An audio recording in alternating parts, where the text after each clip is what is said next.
तो उत्तर कुमार के पास ना तो अपनी जमीन थी 1 बीघा भी, बिल्कुल। ना अपना कोई घर का मकान था, ना कोई फ्लैट था, ना कोई ऑफिस अपना था, सब किराए पे था, ना कुछ भी नहीं, ना कोई गाड़ी थी। आज उनके पास 5-7 गाड़ी भी हैं, उन्होंने 5-6 करोड़ करोड़ के प्लॉट भी खरीद रखे हैं। जी जी जी। आज सही है गलत है? किसी लड़की का हाथ पकड़ लिया गई हो तो क्या नहीं, सिस्टम है? वो हाथ वाला नहीं, उस लड़की ने मतलब आम भाषा में कह रहा, आप हाँ, मतलब लड़की समझो। ने मतलब ये कहा है कि ये कास्टिंग काउच टाइप से हुआ है। रामकेश जीवनपुर वाला, संतराम बंजारा, चंचल बंजारा, बहुत लोग थे। जी। तो वहीं उत्तर कुमार ने पब्लिक में कहा, 10,000 के करीब की भीड़ थी, कि क्या आप मेरी फिल्म में मेरे बापू का रोल करोगे? मैंने कहा हाँ, करूंगा। सिखा रहे थे, डीएनए में भी है। वो डीएनए में भी था। और सबसे बड़ी बात थी चौधरी महेंद्र सिंह टिकैत, क्योंकि करवे से पानी पिला देना, अब ये नईमा कांड के लिए इतना बड़ा आंदोलन, 18 ट्रैक्टर नहीं दिलवा देना, फिर कमिश्नरी मेरठ पे, तो आइडियल थे वो अपने। आइडियल थे। तो एक लड़ने की भावनाएं बनती गई। फिर हम राकेश टिकैत जी के संपर्क में आए, फिर उनके साथ खूब आंदोलन किए, जेल गए। बस जो एक ना होने में ही रहे कि मैं थोड़ा बहुत फावला चला लिया, हालांकि आंखों हाथों में है अभी भी गांठ सी, मुझे ध्यान है ये फावले से कैसे पड़ती हैं, क्योंकि जोड़ पे से मिट्टी लाने का काम और थोड़ा बहुत जो फावला चलाने का काम, झोटा बुग्गी हाँकने का काम, एक फसल थी लोबिया और बरसीम, अब तो होती नहीं, अब हाँ कम कर दीजिए, अब बहुत कम हो गई है। तो बरसीम और लोबिया काटने में बड़ा मजा आया करता था। नमस्कार दोस्तों, मैं विकास चौधरी आपका बहुत बहुत स्वागत करता हूं आपके अपने चैनल विकास चौधरी में। और भाइयों, आज की इस वीडियो में मैं आया हूं विकास बालियान जी के घर पे। आपको उनका प्यारा सा घर दिखाऊंगा, उनसे बातचीत करेंगे। विकास बालियान जी को आप जानते होंगे, विकास बालियान जी हैं जो धाकड़ छोरा मूवी आई थी, उनके पिताजी का रोल जो करते थे, उसमें उनको प्रसिद्धि मिली थी। ये उनका मकान है, बहुत ही बेहतरीन मकान है। चलिए इस कमाल की वीडियो को शुरू करते हैं। अब दिखाते हैं आपको उनका मकान। फिर कर लो। फिर मकान की अगर मैं एरिया की बात करूं तो ये जो मकान है 550 गज में मकान है। यहाँ पर इनकी बालियान साहब की गाड़ी खड़ी हुई है। बहुत ही सुंदर मकान है और बहुत पहले ये गांव छोड़कर शहर में आ गए थे। ठीक है, ये आप देख लो, बड़ा सुंदर मकान इन्होंने बनाया हुआ है विकास बालियान जी ने। ये आप देख लो, ग्रीनरी का इन्हें फुल शौक है। ये आप देख लो, चारों तरफ इनके यहाँ पेड़ पौधे मिलेंगे। ड्राइंग रूम में भी आपको मिल जाएगा और बैठक में भी पेड़ पौधे आपको देखने को मिल जाएंगे। और भाई साहब, जैसे कि गांव से इनको जुड़ाव है तो इन्होंने गाय भी रखी हुई है। ठीक है, क्योंकि किसान सब कुछ छोड़ सकता है, पशु पालना और खेती बाड़ी कभी नहीं छोड़ता। जैसे कि आप देख सकते हैं, देख लो, इनकी गाय हैं, बेहतरीन गाय हैं जी इनकी है। ठीक है, 7-8 लीटर दूध देती है। ये आप देख सकते हैं, ये इनका यहाँ पर चुबारा बोल सकते हो या आप गैलरी बोल सकते हो। ये इनका मकान है, टोटल 12 कमरे हैं। और ये आप देख सकते हैं, ये सामने बैठे हैं भाई साहब, और मैं आपको दिखाऊं, ये देख लो, ये यहाँ पर इनका अवार्ड वगैरह रखे हुए हैं। ये इनके पिताजी हैं। और भाई साहब, ये आप देख सकते हैं, ये इनका पूरा ड्राइंग रूम है। यहाँ पर ये अपनी वीडियो बनाते हैं, वीडियो शूट वगैरह करते हैं। ये झूमर देख लो, कितना बढ़िया लग रहा है, झूमर बहुत ही बेहतरीन है। बालियान साहब को फिल्मों का शौक कैसी लगा, पूरी जानकारी लेंगे। कितनी इनके पिताजी के पास ज़मीन थी, गांव इन्होंने कब छोड़ा। ठीक है, इस वीडियो में आप लास्ट तक बने रहें, बहुत सारी नॉलेज आपको आज इस वीडियो से मिलने वाली है। ठीक है, ये आप देख सकते हैं, ये दूसरा यहाँ पर रूम है बालियान साहब का, और ये उनका किचन है। ये आप देख लो। ठीक है, ये फ्रिज वगैरह यहाँ पर रखे हुए हैं। प्राइवेसी की वजह से पूरी हम घर की वीडियो नहीं दिखाएंगे।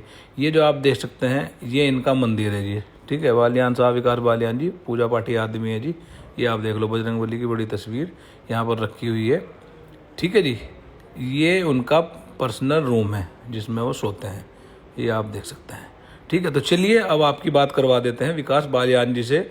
और आपके जो भी कमेंट है, कमेंट बॉक्स में लिख देना आपको ये वीडियो कैसी लगी। अपने विचार जरूर साझा करें, मैं सारे आपके कमेंट पढ़ता हूं। तो चलिए स्टार्ट। बालियान साहब, बहुत बहुत स्वागत है आपका हमारे चैनल में। आओ भाई, आओ विकास जी, आओ। और भाई साहब ठीक हो? हाँ हाँ, आओ बैठो। बैठते भाई, बहुत दिनों से तमन्ना थी, किसान भाइयों के बहुत कमेंट आ रहे थे भाई, 20 किलोमीटर का सफर है। अब बालियान जी इतने फेमस आदमी, इनका इंटरव्यू नहीं लेते आप। ठीक है जी, तो सबसे पहले ये बताओ, आपका जो मतलब प्रॉपर गांव है वो कौन सा है सर? बस जो संजीव बालियान जी का और इकट्ठा बोला जाता है कुटबा कुटबी, तो कुटबा गांव अपना है। अच्छा, आप कुटबे से हो जी। तो यहाँ मुजफ्फरनगर कब आना हुआ? मेरा तो जन्म ही मुजफ्फरनगर में हुआ। असल में हमारे फादर जो है वो गांव से दूसरे वकील थे, तो पढ़ने, हाँ, इंटर के करीब वो पढ़ने के लिए यहाँ गए थे। यहीं उन्होंने फिर ग्रेजुएशन की और LLB की मेरठ से। अच्छा। और उसके बाद उन्होंने यहाँ प्रैक्टिस की और उसी समय उन्होंने ये मकान बनाया। ये कुटबा से दूसरा ही मकान था। तो मेरा तो जन्म यहीं हुआ और पिताजी के साथ बस बचपन में यहीं से फिर अच्छी एजुकेशन उन्हें दिलाने का प्रयास किया और जीवन शुरू है यहीं से। अच्छा, खेती बाड़ी करी है नहीं वो बचपन में? बस जो एक ना होने में ही रहेगी, बस थोड़ा बहुत फावला चला लिया। हालांकि हाथों में है अभी भी गांठ सी, मुझे ध्यान है कि फावले से कैसे पड़ती हैं, क्योंकि जोड़ पे से मिट्टी लाने का काम और थोड़ा बहुत जो फावला चलाने का काम, झोटा बुकी हाँकने का काम।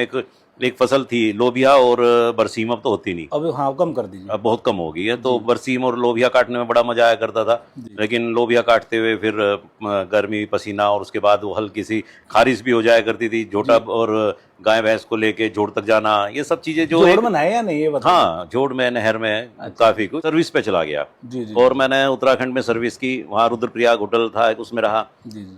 तो वहाँ मैंने बहुत सारी लड़ाइयाँ लड़ी। एक तो लड़ाइयाँ SC/ST एक्ट के ये चीजें आपके ऊपर कैसे लग जाती हैं। एक हिल प्लेन का अपनी एक जो क्षेत्र का झगड़ा होता है, ये कैसा होता है। एक कॉलेज स्टूडेंट्स, क्योंकि श्रीनगर यूनिवर्सिटी वहीं थी, वो लड़कियां ले आए, आपके कमरे में जबरदस्ती रूम चाहिए, इस तरह से चीजें, और पैसा नहीं देंगे, उनके साथ लड़ना है। तो बहुत सारे मेरे ऐसे वहाँ मामले हुए, मैं लड़ा। फिर मैंने कसम खाई कि मैं उत्तराखंडियों को काम नहीं दूंगा इस होटल के अंदर। फिर मैं यहाँ से तमाम जो स्टाफ था, मुजफ्फरनगर से, रुड़की से, खंजरपुर से, कई जगह से लेके गया। तो लड़ने की आदत वहीं से बनी रही। फिर चौधरी महेंद्र सिंह टिकैत जी हमारे यहाँ उस टाइम लड़ना सिखा रहे थे, पैरों पे खड़ा होना सिखा रहे थे। डीएनए में भी है। वो डीएनए में भी था। और सबसे बड़ी बात थी चौधरी महेंद्र सिंह टिकैत, क्योंकि करवे से पानी पिला देना, अब ये नईमा कांड के लिए इतना बड़ा आंदोलन, 18 ट्रैक्टर नहीं दिलवा देना, फिर कमिश्नरी मेरठ पे, तो आइडियल थे वो अपने, आइडियल थे। तो एक लड़ने की भावनाएं बनती गई। फिर हम राकेश टिकैत जी के संपर्क में आए, फिर उनके साथ खूब आंदोलन किए, जेल गए। कई बार मैं जेल गया, राकेश टिकैत जी के साथ हम बंद हुए। सही बात। तो अंदर लड़ने की एक भावना जो हुई, फिर पेपर निकालने शुरू कर दिए, 3 अखबार निकाले। तो फिर डर तो खत्म हुआ और ये लगा कि वो अंग्रेज, जो भगत सिंह वाली बात थी, आइडियल हमारी लाइन जो है कि ये गोरी चमड़ी के अंग्रेज चले जाएंगे, काली चमड़ी के अंग्रेज चले जाएंगे, व्यवस्था वही रही तो कोई फायदा नहीं होगा। वो एक हमारा जो पॉइंट है, जो एकदम दिमाग में क्लिक करता है, उससे ये रहा कि व्यवस्था के खिलाफ लड़ना है। तो लड़ते हैं, चाहे वो अमित शाह जी हों, चाहे कोई भी हो, अगर सच्चाई है तो अपनी बात पे खड़े होंगे। एक्टिंग का शौक कहाँ से लगा? ये भी एक अचानक ही था। मैंने कभी किसी स्कूल कॉलेज में भी नाटक में हिस्सा नहीं लिया। अच्छा। लेकिन यहाँ एक 131 फीट ऊंचा तिरंगा लग रहा था, संजीव बालियान जी ने लगवाया, वहाँ उत्तर कुमार आए हुए थे। जी जी। मैंने ही बुलाए थे वो, और काफी लोग बुलाए मैंने। भगत सिंह जी के भी परिवार से थे उसमें, रामकेश जीवनपुर वाला, संतराम बंजारा, चंचल बंजारा, बहुत लोग थे। तो वहीं उत्तर कुमार ने पब्लिक में कहा, 10,000 के करीब की भीड़ थी, कि क्या आप मेरी फिल्म में मेरे बापू का रोल करोगे? मैंने कहा हाँ करूंगा। मुझे तो पता नहीं था एक्टिंग कैसे होती है। उन्होंने, मैं जब गया, उन्होंने कहा कि आपको ये डायलॉग बोलना, मैंने बोल दिया, होगी एक्टिंग की शुरुआत। जी। अब आपसे कुछ ऐसे सवाल पूछूंगा, देखो जी आपका छोटा भाई हूँ, अगर मुंह से कुछ उल्टा सीधा निकल जाए तो माफ कर दीजिए। नहीं, आप निर्भीक हो, इस टाइम आप आपके कुमार साहब के ऊपर एक विवाद चल रहा है। अब हमें ये तो नहीं पता कि वो सही है गलत है, किसी लड़की का हाथ पकड़ लिया गई हो। नहीं, वो हाथ वाला नहीं, उस लड़की ने, मतलब आम भाषा में कह रहा, हाँ, मतलब लड़की ने मतलब ये कहा है कि ये कास्टिंग काउच टाइप से हुआ है मेरे साथ, कि अगर आपको काम करना है और आगे बढ़ना है तो आपको मेरे साथ ये चीजें होनी पड़ेगी। तो वो जो इतनी भी बातें उस लड़की की और उत्तर कुमार जी के बीच में, लड़की ने उनके ऊपर आरोप लगाए, बहुत गंभीर आरोप लगाए हैं। वो दलित समाज से है, उसने उसमें FIR भी दर्ज कराने की कोशिश की, लेकिन FIR दर्ज नहीं हुई। उत्तर कुमार जी बहुत बड़ा नाम है और काफी फॉलोवर्स उनके हैं, तो पुलिस भी उन पे हाथ डालने से डरती है, जाट हैं। सही बात है। तो वहाँ वो चीजें नहीं हुई, लेकिन वो एक घटना ऐसी है जिसने इस इंडस्ट्री को पूरा बदनाम कर दिया है। नहीं, इंडस्ट्री तो बॉलीवुड तो पहले से ही बदनाम है इस चीज को लेके, पर ये मतलब लोकल में मैं आपको बताऊं कि हमारी, जिसे हम हरियाणवी इंडस्ट्री कहते हैं, इसका हरियाणा से कोई मतलब नहीं है। सही बात है। ये देहात की हमारी 5-7 जो जनपद हैं, बागपत हो गया, शामली, मुजफ्फरनगर, मेरठ, अमरोहा, बुलंदशहर, बिजनौर वगैरह, इन्हीं की एक देहाती इंडस्ट्री है। और इनसे अगर आप देखेंगे तो यहीं से तो रेणुका पंवार है। सही बात है ना, कि कहाँ से कहाँ कितने बढ़िया। रुचिका जांगिड यहीं से है, खुशी बालियान यहीं से है, एक लड़का अंकित बालियान, वो भी आपको पता है यहीं से, और है ना, वो देखो कितने बड़े यहाँ से स्टार हैं। आप प्रगति को देखो, मृदुल को देखो, अमन भाटी को देखो, तो ये सब यहीं से बने हुए हैं। लेकिन हम इस इंडस्ट्री को उत्तर कुमार के नाम से जानते हैं। बिल्कुल। तो यहाँ पे जो माँ, बहन, बहू, बेटी या लड़के काम कर रहे हैं, वो यहीं के लोग हैं। हाँ, बिल्कुल।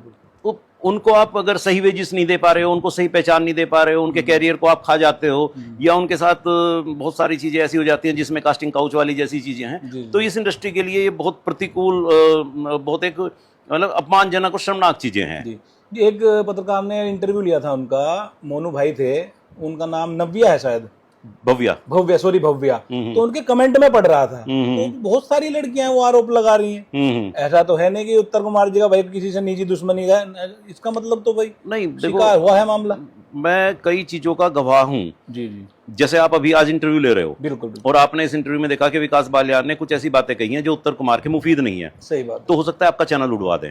और अभी मेरे कुछ लोगों ने इंटरव्यू लिए, अच्छा, चैनल भी उड़वा दिया? उन्होंने चैनल उड़वा दिए। कई कुछ लोगों का जो उसमें उन्होंने मैटर डाला था वो उड़वा दिया, किसी का चैनल उड़वा दिया। तो लगभग 1000 लोग ऐसे हैं जिनको उन्होंने विभिन्न तरह की स्ट्राइक देके उनके चैनल को उड़वाया है। तो ये शोषण है। अच्छा, इस बेरोजगारी के युग में जो अपने आप मेहनत कर रहा है यूट्यूबर, सही बात। उसकी जो मेन मेहनत है, घर से निकलेगा, वो कुछ चीजें बनाएगा, फिर उनको एडिट करेगा, फिर डालेगा, वो पूरा दिन लगा रहा है, वो उसका रोजगार है। सही बात। आपने 1 मिनट में उसका चैनल उड़ा दिया, उसमें 250 वीडियो उसकी अपनी भी होंगी, उसके चैनल में 200-500 डॉलर कुछ पड़े भी होंगे, तो आपने एक को बेरोजगार कर दिया। वे वही लोग हैं जिन्हें आप बेरोजगार कर रहे हैं, जो आपके ही बारे में लिखते हैं, उत्तर की अभी ये पिक्चर आने वाली है, इसका ये कंटेंट रहेगा, यहाँ पे शूटिंग हुई है, जरूर देखिएगा, जल्द देखिएगा, ये देखिए। वही आपको जो सपोर्ट करते हैं, अगर उन्होंने आज आपके इस चीज में या आपकी कोई पिक्चर का आधी मिनट का क्लिप डाल दिया या फोटो ही लगा दिया या पिक्चर का नाम लिख दिया, तो आप उसको स्ट्राइक देके चैनल उड़वा रहे हो। तो ये शोषण है। दूसरा, आप गरीब बच्चे हैं, एक गांव का है, उसे कि मुझे भी उत्तर कुमार बनना है। भाई, आप बहुत लोगों के रोल मॉडल हो चुके हो, वो भी चाहता मैं भी उत्तर कुमार बनूं। वहां पहुंच गया, जी मुझे 50,000 रुपए जमा कर भाई पहले, तब तुझे रोल देंगे। अच्छा। 5 पिक्चर में रोल देंगे तुझे, तेरी किस्मत है, तू बने ना बने। कहने जी ठीक है। पता लगा उसे पहले दिन से गाड़ी साफ कर, बर्तन धो, झूठे बर्तन उठा के ला, ये काम कर, झाड़ू लगा सुबह से, उससे आप सारे नौकरों वाले काम करा रहे हैं। जी जी जी। तो उसमें जो है, फिर उसके बाद पिक्चर में आपने उसे पीछे कहीं खड़ा कर दिया, तो उसकी तो पहचान तो होगी नहीं। जब विकास बालियान जैसे आदमी का भी आप पोस्टर पे फोटो नहीं लगाते, डिस्क्रिप्शन में नाम नहीं लिखते, तो उन लोगों का क्या करोगे जो बेचारे 50,000 रुपए, तो अपना जो उनके माँ बाप की 5 साल की कमाई होगी, बचत होगी, वो आप उड़ा रहे हो। तो ये एक काला सच है, जो लड़की से भी अलग अगर हम बात करें तो शोषण होता है इसके अंदर, जो नहीं होना चाहिए। और नहीं भाई, वो राजी बोलिया गाना की इनकी जो हीरोइन थी, उन्होंने आरोप लगाया कोई लड़की इन चीजों से बहुत मतलब शर्माती है, अगर ऐसा हुआ होगा तो ही हुआ होगा। अच्छा, पुलिस प्रशासन ने कुछ किया था? देखो क्या होता है कि इस तरीके के आरोप लगाने के लिए बहुत बड़ी हिम्मत चाहिए लड़की को। बिल्कुल बिल्कुल। क्योंकि मैंने और आपने भी देखा होगा, जब इस लड़की ने ये बातें कही तो 99% लोगों ने कहा कि लड़की अपनी क्या इस्तेसी कराने के लिए गई थी, 5 साल तक चुप क्यों रही? अगर उन्होंने उसका हाथ पकड़ा था, उसी समय उसका चाटा क्यों नहीं मार दिया था? उस समय उसने ऐसा, मतलब एक भी आदमी ये नहीं कह रहा है कि चलिए 5 साल नहीं 10 साल में आई है। कानून है हमारा कि आपके साथ 10 साल पहले भी कुछ हुआ हो तो आप 10 साल बाद भी कह सकते हो, तो कानून उसको मौका दे रहा है। अगर वो कह रही है, एक भी आदमी ये नहीं कह रहा यार चलो इस लड़की की गलती है, गलती तो उसकी भी है, और अगर इसके साथ गलत हुआ है तो औरों के साथ भी हुआ होगा। एक ने भी ये सवाल नहीं उठाया, सबने उसको क्लीन चिट दे दी। मतलब ये है कि पुरुष अगर कुछ भी कर ले तो उसको जो है मान्यता दे रहे हैं कि उसको कोई प्रॉब्लम नहीं है। लड़की के ऊपर ही आप एलिगेशन लगा रहे हैं, तो लड़की को हिम्मत चाहिए इस तरीके की बात कहने के लिए। उसने अपना सब कुछ खो के आरोप लगाया है। जी। उसके पास ना इज्जत बची, ना उसका कोई अब समाज में कभी फेम होगा। उसके बच्चे हुए, शादी हुए, वो भी कहेंगे कि हमारी मम्मी कैसी थी, ये है। तो परिवार में उसकी बहनें होंगी, माँ होंगी, उनका तो सबका जीना एक तरीके से खत्म सा ही हो गया। तो ऐसे समय अगर कोई लड़की कुछ आवाज उठा रही है, शेड्यूल कास्ट है, ऐसे है, ये, तो पुलिस का था कि वो इस मामले में जांच करे। जी जी। और पूरी अच्छी तरह से जांच करे कि उसके बाद कोई निर्णय दे। अब पता लगा पुलिस ने उसको क्लीन चिट दे दी। जी जी। और पहले ही दे दी, मतलब ये सार्वजनिक आने से पहले जो कुछ लड़कियों ने इस लड़की को मैसेज किए कि भव्या तू जो है बच जाएगी, तेरे केस में कुछ नहीं है, तो अपना एक एफिडेविट विकास बालियान के नाम से दे दे कि मैं तो कुछ नहीं, मुझे तो विकास बालियान ही उभार रहे थे और उन्हें ये उत्तर जेल भिजवा देगा। तो ऐसे इन्होंने, मतलब इस तरह वो बात सारी उसने रिकॉर्ड कर ली। फिर उनके मनु धनखड़ हैं उत्तर के भांजे, उन्होंने कहा कि भाई तू कॉम्प्रोमाइज कर ले, तो बैठ के बात हो जाएंगी। क्यों कर रहे हो? अगर वो लड़की मतलब दोषी है और तुम निर्दोष हो तो क्यों कर रहे हो इस तरीके की बात? तो पुलिस ने जो है एफिडेविट के नाम पे इतने बड़े आरोप को और एक साइड करके बिल्कुल क्लीन चिट दे दी, और उन्हें पहले ही पता लग रहा है। तो ये स्पष्ट है कि अगर आपके पास रसूख है, रुपया है, पैसा है, वो सारी चीजें, तो फिर जो गरीब लोग हैं उनकी आवाज नहीं सुनी जाती। और चाहे वो योगी की सरकार हो, चाहे अखिलेश की हो, फिर वो गरीब का तो मरना ही है। जी। पर नहीं, एक बात समझ में नहीं आती, ये पहले चलो बॉलीवुड इंडस्ट्री में था, उत्तर कुमार जी सबके रोल मॉडल है, मतलब ये पता नहीं, मैंने बहुत जगह सुना है भाई साहब, कुछ ऐसा है क्या जब लक्ष्मी आती है उल्लू भी आता है, या मतलब शुक्र आता है तो उसके साथ राहु भी आता है? वही आपने सही बात ये कही है जी। जब मैं 2019 में उत्तर कुमार के पास जुड़ा